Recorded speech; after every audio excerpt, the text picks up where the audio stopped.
Good morning, people. Not Vietnam. How are we all doing on this fine morning?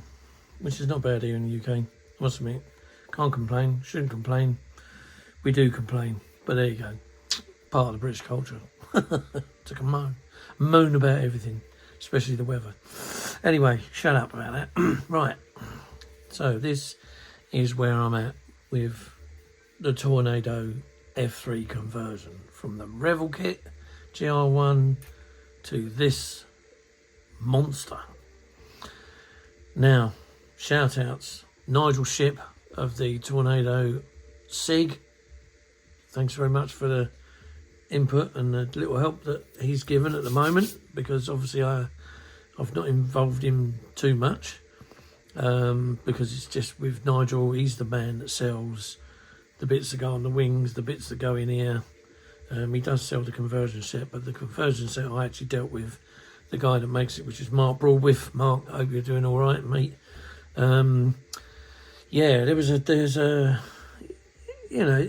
nothing is going to go together like straight out of the box. So there is a lot of fiddling and a lot of sanding and a lot of patience.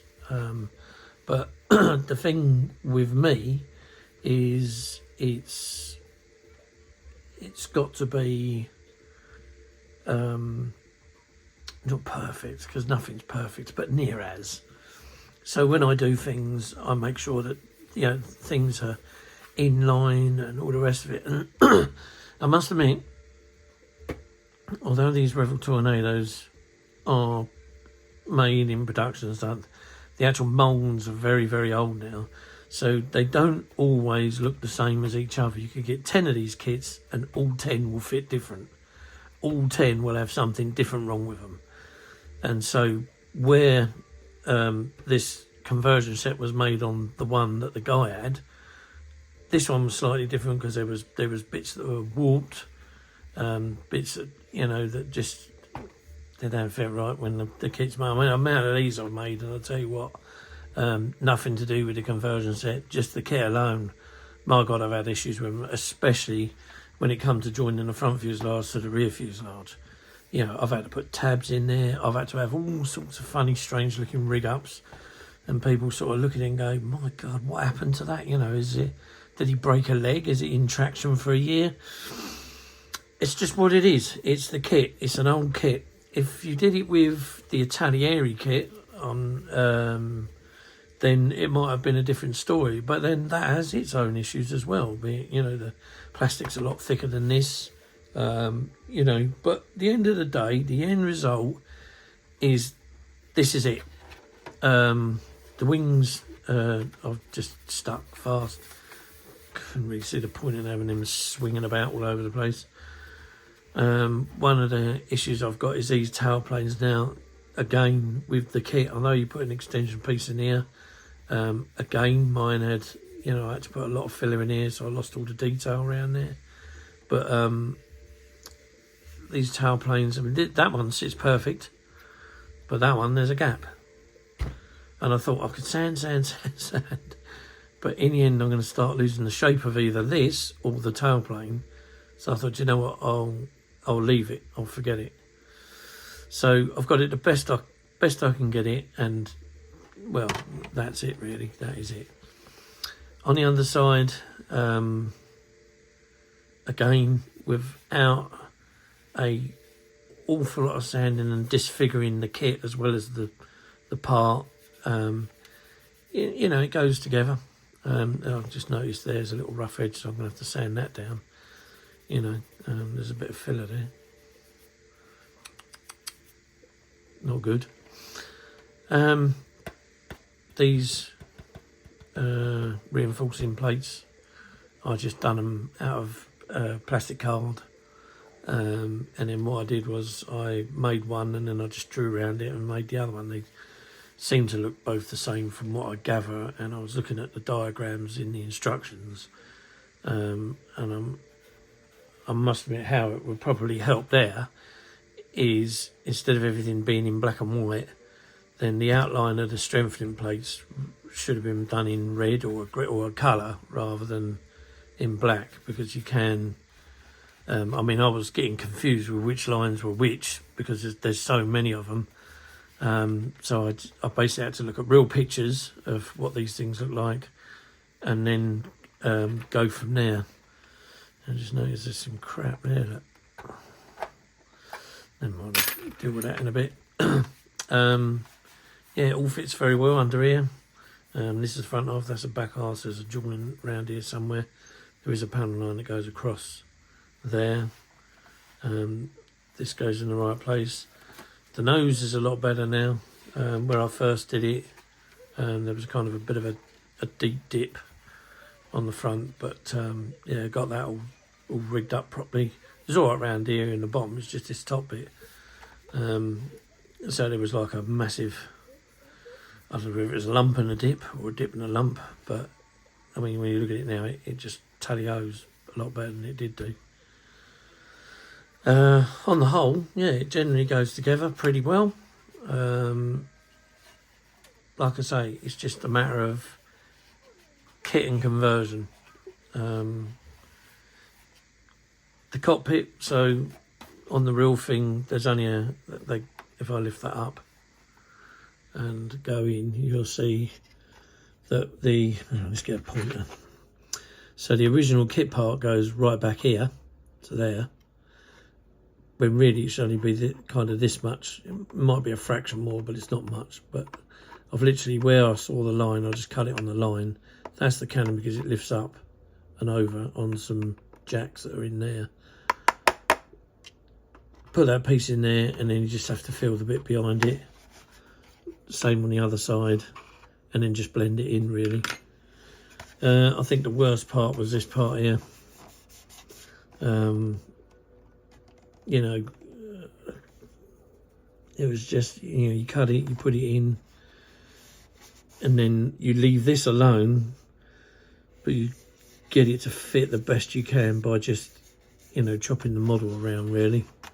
So it kind of fit perfect on top, but where I did the same on the underside, not so much on I'm not saying, not so much on this side, but this side there was a big gap, like a wedge, and you can see there the filler on there, and then it was in there as well.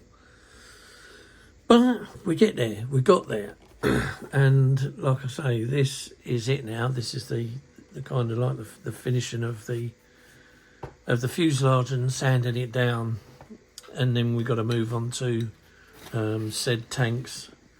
So we got the 2 fuel tanks here. I did debate whether to do the Hindi tanks, but again, the kit, I mean, they sunk in the centre, and then where I've sanded them down, they've now become flat across the top because of the way the join is.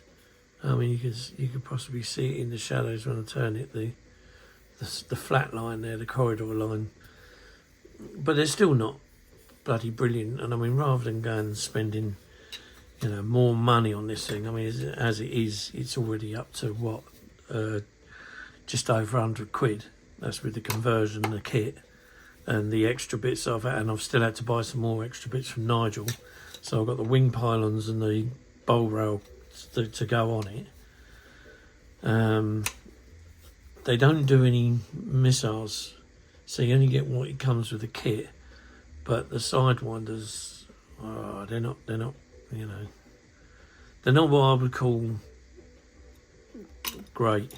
They are a bit naff. Apparently, as word has it, Mark is working on some AMRAAMs to go on the underside. Again, the only AMRAAMs I've got is from an old F4 Phantom E kit that the Germans had, and whether they will go in there, I have no idea. I was looking at the ECM on the tail, this thing here. Now, if you look at it, it's kind of like a teardrop shape, and it should be flat. And it wasn't until, I can't remember his name now, God, I think his name was Jeff, who worked with them, on 25 Squadron, and he sent me a picture and said it's flat. It's not the teardrop shape, so it doesn't look like a teardrop like that sat on the tail. It's flat, completely flat, like they are in the GR4s. I thought, right, okay, so, but I'm going to have to leave that because there's nothing out there to change that. Of course, the other thing, probably what everybody's wondering is how well did the cockpit come out? Well, if I take this off, then let's have a look. Can you see well here? So the cockpit came out quite well. You know, I just put it in there and painted it. Again, there was a little bit of sanding along the sides just to make things fit, but not much. It's all gone in now. I haven't got the front console in yet because I'm trying to find where I've got these. I had some decals for the Tornado, and it was all the instrument decals that went inside. So it was all like all the dials and stuff. Don't know whether it catered for the rear so much, but it definitely did the front. And some panel markings as well. So yeah, I mean the cockpit's nice. The rear seat, you know, the rear cockpit's come out all right. So I've done that. I'd say the rear bulkhead. But yeah, so I'm pleased with it. It's, you know, how well it's gone and what's happened so far on it and how it's gone together. It's, someone said to me, Christ, the kit's like a nightmare. Not really. I wouldn't say it's a nightmare. I'll tell you what, I have built a lot worse a kit from a known manufacturer, and yeah, I'm pretty sure that one ended up in the bin. This then, I don't normally throw kits in the bin. It's kind of against my ruling. Is, you know, never give up. This is why I like they're hanging around on the walls here. They've just got to a certain stage, and I've just got myself, I need this for that, or, you know, where's the decal sheet? Have I got another one? Do I want to do it in them markings? And so all I do is they're just hanging around here like bats, which is all up on the wall. But they're all 48 scale. Nothing as big as this is hanging. Well, apart from the 272 AWACS and the VC10 that's hanging up there. But yeah, so at the moment it's kind of come to a bit of a halt. This is where I've got with it. Like I say, there's some guy said, I won't bother buying the converter set until I know how you deal with the because there's a fielding probe that goes here.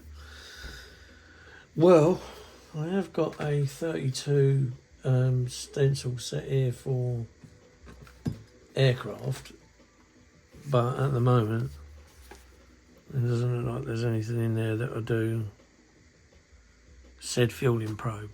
But this is an old Verlinden 32 scale set, and I presume you could use this for all sorts of things, but you can probably use the rectangle one here if it was the right size, but then you need to round the end off on it and then go about it that way. Or it's a case of drawing it on plastic card, cutting it out, and then scribing it in on here with the cutout from the plastic card. Not too sure how I'm going to do that yet. Yeah, so it's one of them ones where I'll cross that bridge when I come to it, and I haven't come to that bridge yet because I'm still dicking around with all this, and then I've got to get the pylons on. And I mean, that's another thing as well, is like with this aircraft, they did have pylons on the outside, not on all cases. There's a bit of glue there, but it was mostly these ones. So I was going to devise something that just either if I get the pylons and it's got a peg that just pokes straight in the hole and that's it, brilliant. Then all I've got to do is just fill that one in, which isn't hard. You know, it's just a matter of getting a piece of sprue and then cutting it off and then sanding it flat and just leaving it. And it's the same for the other wing. I did ask Nigel if there was any of the Elevon covers, because obviously with the kit and where the conversion is and trying to sort this problem out with this tailplane and joining the fuselage, I've managed to sand well, they've disappeared behind filler and a bit of sanding. So the covers are no longer on there. So I've got no covers for it. I don't know anyone that does them in 32. If anyone can shed some light on it, I'll be very much grateful. But I have asked Nigel. He said no, they only come in 48 scale on his shop site, whatever you want to call it. So at the moment, that's sort of created a halt as well. The other thing I did notice is where, now, commonly known in the trade as hanger rash, where you keep handling stuff, where you're constantly sanding, filling, sanding, filling, sanding, filling, you start to find that things start to split. And you think, well, hang on a minute, the super glue isn't holding. So I've been trying out some different super glues, but I'm still finding that the one that works best is this one. So it's no nonsense super glue from Screwfix, $3.99. That's the bottle you get. This one's brand new, so I haven't used this yet. But when you cut that nib off at the top, make sure you cover this in Vaseline, and then what happens is it will never ever get the lid stuck on, and it won't look like that. Well, I've had to chop. Now I have to drill a hole through the middle just to get the damn stuff out, but it's still in there. There's still a fair bit in there. But yeah, this is just all, you know, a set of mole grips or something big to crackle that lot off, but I won't bother. So yeah, so that's where I'm at with it. So that's kind of like, this is part 3, just showing you where I've got with it. I'm still doing the odd bit of sanding here and there. Plus 90 that it's going to start getting slower and slower now because I've got no weapons for it. When Nigel sends me the pylons, I'll get them on. And then it's a case of just spraying it, its colour. And then I've got to wait for decals and weapons. They're the only things that are really, that are not here at the moment. But other than that, it's it will test your skills. It's a model that will test your skills. It's a nice conversion set. It will test your skills, and then you'll see whether you can move on from there. But other than that, yeah, no real major fit issues. And like I say, it's more the age of the kit and the different kits, even though it's the same kit. It's, you know, is what creates little hiccups. Nothing bad, all good, because here it is. And that's what you want at the end of the day, is you want a Tornado F3 and not something that turns out looking like a bloody Transil or a biplane, you know, or something that just never fits, because it all fits. If something doesn't fit, you make it fit, right? And it's only a millimetre out, which is what I had with the intakes joining these to this. So this is not the conversion, and nor's that. But where the conversion sits and goes in, the rear fuselage is drawn out. So that's where some guy saw me put an elastic band around the tail, around the nose, just to close up the gap here when joining it all together, and it also closed up the gap there. And I mean, look at it now, it, you know, looks all right. Does me. I mean, I'm a bit of a perfectionist. I don't like, you know, so I go above and beyond when it comes to modelling and doing my models. But yeah, all good. It's all good at the end of the day. So there you go. That's as far as we've got with that. This will have to be part 3, because obviously I'm not going to do a video of me sanding and filling and sanding, because it was just laborious. It just probably wouldn't get any views, or it might do, but not as many as you'd like it to. So there's no point in doing anything like that until you've got something to show, and this is what I've got to show. It now looks like an F3. Better than that bloody thing I've got in the loft, which I saw the other day. And also, I just remembered there's another shout out as well. Tim Perry, he sent me some bits as well. He sent me some bits for the 48, but he also sent me a nose for this as well, just to make sure that I definitely haven't cocked up anywhere and done anything wrong. So thanks, Tim, for your help. Plus he supplied a few photos as well of the F3s. So there she is. It's where it is now. All I've got to do now is, like I say, get the bits, put them on. If I do a video on how to put them things in a wing, it will probably be a very small video. It won't be very big. That will then be part 4. Then I could spray it. Maybe make a video of that. I don't know, really. Part 5.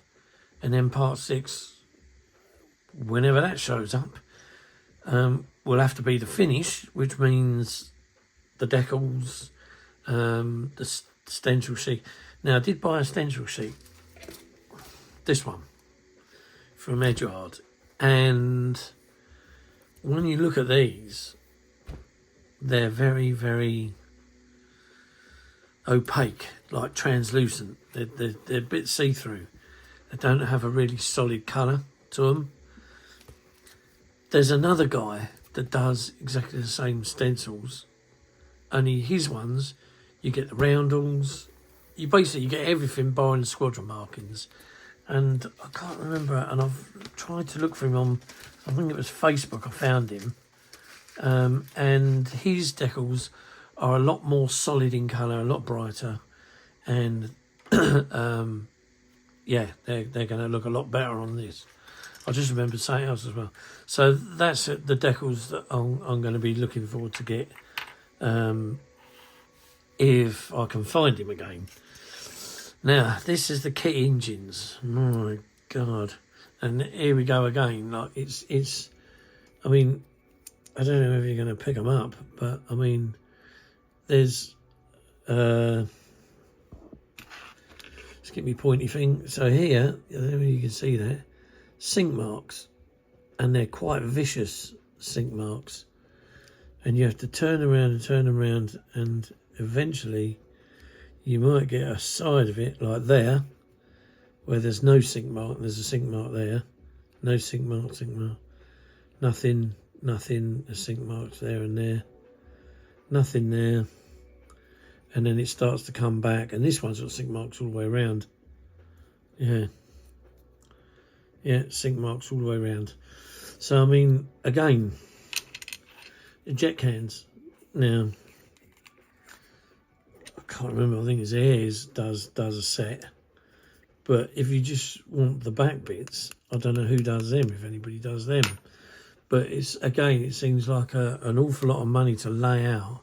It's not, like I say, it's not the best of kits.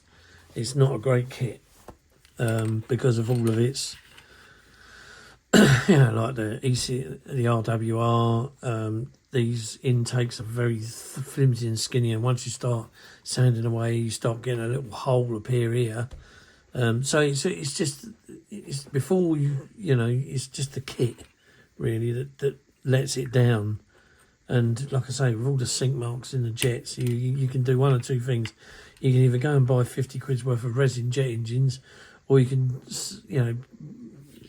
see how much your patience is by filling in them little dimples and off you go, sort of thing. I can't remember now. I did look it up the other day on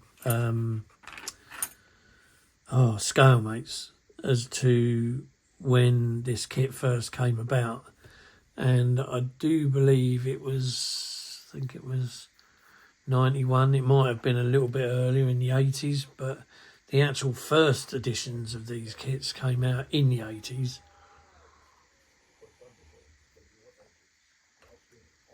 And then they retooled it to this kit. Well, I can't remember. I think it was early 90s. And it's been around a long time. Hence the reason now we've got the Italieri kit, which is a lot better. But there you go.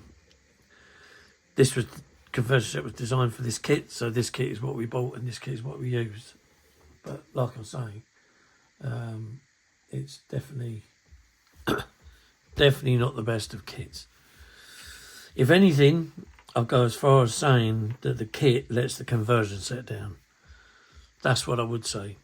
Because of, look, I mean, we've got bloody sink marks here. Massive sink. Oh, no, no, that is a sink mark there. There's one there because there's nothing really there. And then you know, like I say, you just got. Yeah, but they're the world's worst. Them cannons are just sink marks all the way round on one, and there's about 5 or 6 petals that aren't sink marked on the other one. Like I say, it was bad. Hindi tanks. The normal tanks aren't too bad, but again, it's it's fit and it's just an old kit. Old kit. I mean, when you look at the fins that go on the back of these, so these fins are virtually flat,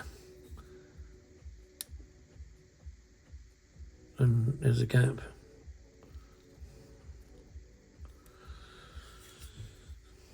But modeler, sort it, will do. So there you go.